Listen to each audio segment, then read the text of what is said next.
Hi everyone and welcome into this new video in which I want to talk about RomHack, which is a cybersecurity conference that I've recently attended, and I just want to describe my experience and the content of the conference because I think it is extremely interesting for those interested in cybersecurity. So I hope the video is enjoyable. I hope this video makes you discover the RomHack conference and enjoy the video. So first things first, what is RomHack? Now, RomHack is a cybersecurity conference, so a conference where the common theme is cybersecurity. So we are talking about offensive research, we are talking about defensive research, about exploitation of new technologies, of competitions that have to do with exploitation, of new findings that researchers find, like vulnerabilities in products, whatever products. So it's a cybersecurity conference and it takes place in Rome. So it's essentially the only real conference that takes place in Rome, apart from other minor, and it's every year. So there is like every year there's a conference. It is organized by the non-profit association Cyber since 2018. So since 2018, every year in Rome around September, there is a very cool cybersecurity conference. And what I really like about it is that it is one day, because essentially it's one day where people who work in the cybersecurity industry here in Italy and also internationally, because there are also international people, they just come to Rome and we just enjoy watching amazing people describe the results and their findings. And the level of quality is extremely high, which is why I'm very proud of the conference and I want to talk about it. Now, if you're interested for more information, there is the official website, which is romhack.io. And in this website, you can find information about the latest conference, which in this case is 2024, which happened a few weeks ago. And then there is information about the trainings, once again, 2024 trainings, which have already happened, so you cannot access them. And finally, there is also information about past editions of RomHack. Now, for all the years, there was the conference from 2018 to 2023, and then in 2022, actually, there was also a RomHack camp, which is an hacker camp where people literally went with the tents. I mean, I went with the tent, I slept outside, and you just spend the time hacking, seeing other people hack with their laptops, discussing cybersecurity. It's a very fun event because, once again, it's just a time to be together, to solve some challenges and stuff like that. I remember solving some crypto challenge here in the night, and it was just a very fun activity overall. So I suggest to check this out. And now for this specific video, to finish off the video, I actually want to talk about the 2024 conference edition and of the topics that were covered. Now, once again, you can go into the site conf 2024 and here you have some pics of the event. So for example, this is the main venue. This is the main venue with a lot of people. There were like between 700 and 800 people, so like crazy amount. It was very, very fun. It was in Rome, so like near Eur, which is not strictly in the center, but it's close by the center. And it's a very cool area, sort of. So the topics covered in these years were the following. So we talk about AI system. We talk about exploitation of .NET products, exploitation of automotive technology for the point to own, exploitation of GitHub actions, so for the CI/CD pipeline in GitHub, exploitation of SSL VPNs, exploitation of Microsoft Azure Active Directory, which is Entra ID, with the privileges in the cloud, so like authentication with Microsoft in the cloud, stuff like that. And finally, to top it off, we talk about a remote kernel exploit on the PlayStation 4. So really, the quality was extremely high and extremely interesting. And you just come out of the conference like knowing a little bit more, knowing what can be done. And the cool thing is that, let's say you want to listen to one of these talks, let's say you want to listen to all of these talks, because all of them actually are good, you can actually go online on YouTube right now and just watch through them. So here is the official playlist, and you just go through from the first one to the last one. There's also the entire live stream made up of 8 hours of content. And I'm telling you, if you're interested in one of those areas, but even if you're not, just watch this speaker talk because each one of them was amazing. The selection quality was very high. They received a lot of submission, and what I'm really liking about the conference is that over the years it's becoming more and more international because it's becoming more known. So in my little corner here on internet, I also want to talk about it to spread the word about RomHack. So what was RomHack this year about? So as I said, about a lot of different topics.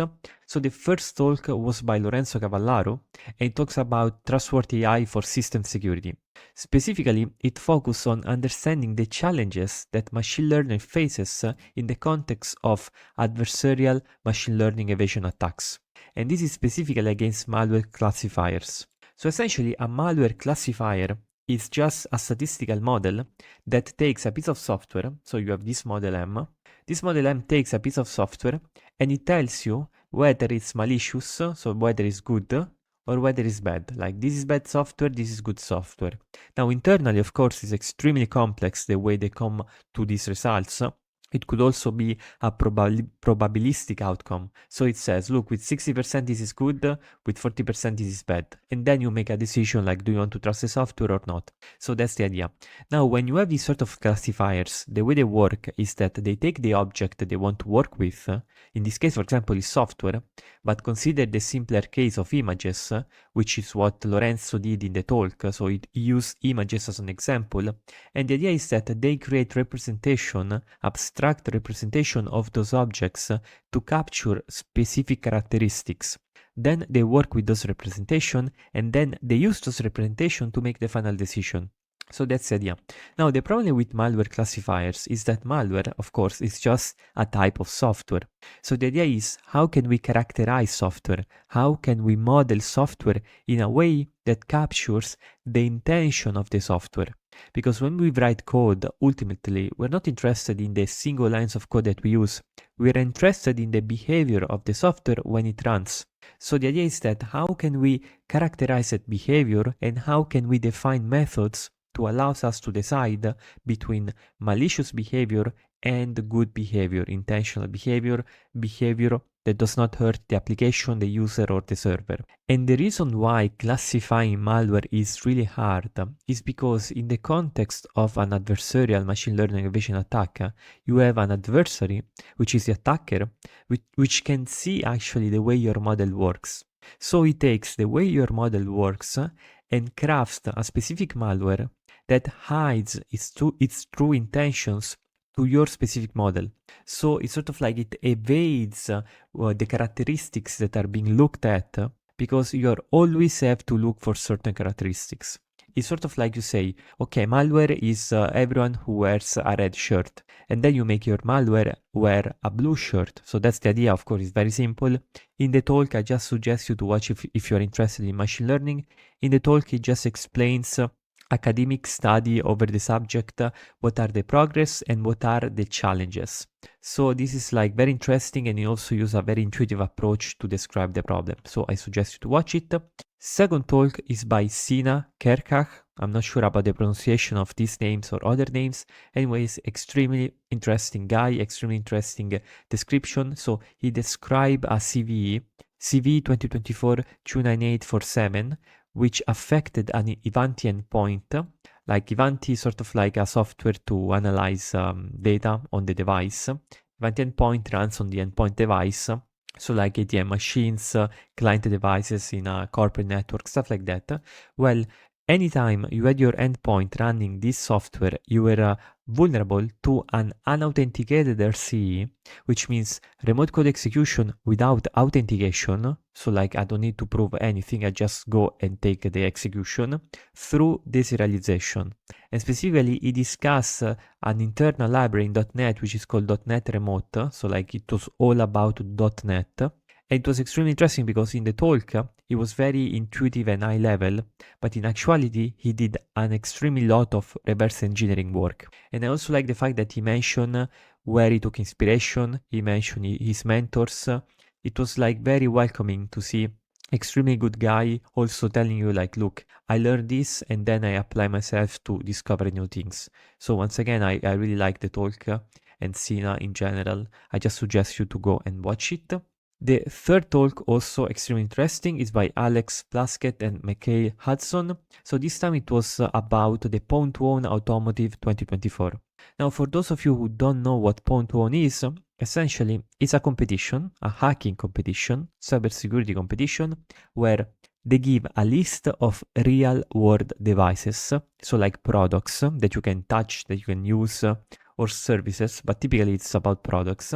And then they ask you to hack them. They ask you to compromise those products, so to develop a full chain of exploit that will get you from maybe touching the device to remote code execution on the device as a root account. So of course this talk was all about setting up the research environment, because especially when you have hardware devices, like you have physical devices, you need a way to interact with their internals to understand what is going on, to extract the firmware sometimes, to reach a debug state and stuff like that. So setting up the research environment is not easy in these cases, and they discuss their approach.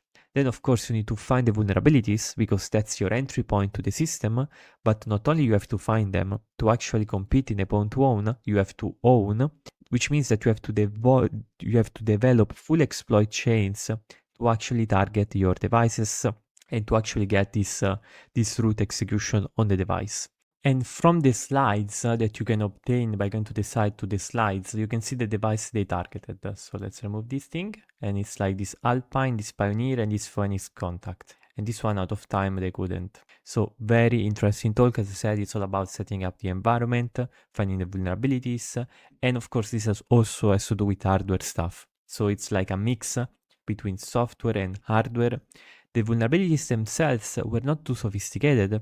However, reaching them was hard, because these devices, of course, they are not easy to hook into the process to actually see the vulnerabilities and to actually exploit them. So extremely interesting stuff. Continuing, there was a small lunch break, and then there was this talk, The Dark Side of GitHub Actions by Adam Khan. So once again, another extremely fascinating talk, because this time it was about exploitation of GitHub action misconfiguration. So in GitHub, you can define the actions which allow you to define pipeline like workloads. So like when you push a stuff, when you push new code, or when you commit, or when someone makes an issue, you can execute code, you can change the state of your repository by configuring these GitHub actions. Sometimes these actions, they take user input, maybe the title in the issue or stuff like that. So there is input points, and then those inputs are used within the scripts of the GitHub actions. And essentially the idea is that if they are misconfigured, you can obtain code execution within the container of the GitHub action, and from that you can actually extract secrets that you can then use to compromise more like stuff. And you also talk about two specific examples, one targeting a repository which he was able to control, and another targeting a Microsoft Azure repository once again. So extremely interesting stuff. Then for the last three, we have a talk about SSL VPNs, so hacking on SSL VPNs. In particular, they did a user impersonation attack on many SSL VPNs products like Cisco, Palo Alto, Fortinet, Sonic Wall. And it was once again all about reverse engineering the encapsulation layer used by the proprietary SSL VPNs protocols and tampering with the source code. I mean, apparently, most of these products did not check that the source code was legitimate, was the one that initiated the connection. They simply did not check that. They just took it for granted, they just took it for trusted, even though a malicious user, by first reverse engineering the encapsulation mechanism and then tampering with the source IP, could just send a packet to the VPN pretending to be any IP, and this allowed to evade firewall rules and stuff like that. And of course here the difficult thing is just getting there once again, finding the right setup to get there where you can actually perform the test. This I would say was the hardest part of the talk, and it was also the most fascinating one, because the attack itself is just basic tampering, but the way you actually get there is interesting, and there is the like research part, we could say. And this talk was by Talun Yen, so very, very interesting. Then there is the sixth talk by Eric Woodruff about unauthorized. So this is a novel discovery that allows to perform a privilege escalation in the context of Entra ID, which is Azure Active Directory, to become global administrator, which is a very privileged role within Entra ID. In the talk, I mean, I'm not too into this stuff of authentication with Microsoft, Azure and stuff like that. However, from what I understood from the talk, he discussed that Microsoft has internal authentication mechanisms that are not disclosed, and this is why he was able, without any reason sort of, to obtain higher privileges by using Microsoft services. And so this is like another talk if you want to get into this kind of stuff. Final talk, 7th, by Andy Ngu. Sorry for the pronunciation really, but the idea was that this talk was amazing. It was a remote kernel exploit on the PlayStation 4. So it was the development of a remote kernel exploit based on the implementation of the IPv6 protocol. So it targeted the implementation of the IPv6 protocol, which the PlayStation 4, in terms of kernel, runs a custom version of the FreeBSD kernel. So there are stuff taken from FreeBSD, and then there are custom stuff, a lot of custom code implemented by Sony itself. So the idea is that he was able to first obtain an information leak, so like some kind of function return in the response a pointer, and then using that, like with a lot of complexity, of course, a lot of chaining, a lot of primitives, he was able to obtain remote code execution in the context of the Linux kernel. And I just finished the series about Linux privilege escalation. In the last episode, I discussed a little bit kernel exploitation because it's an extremely complex topic.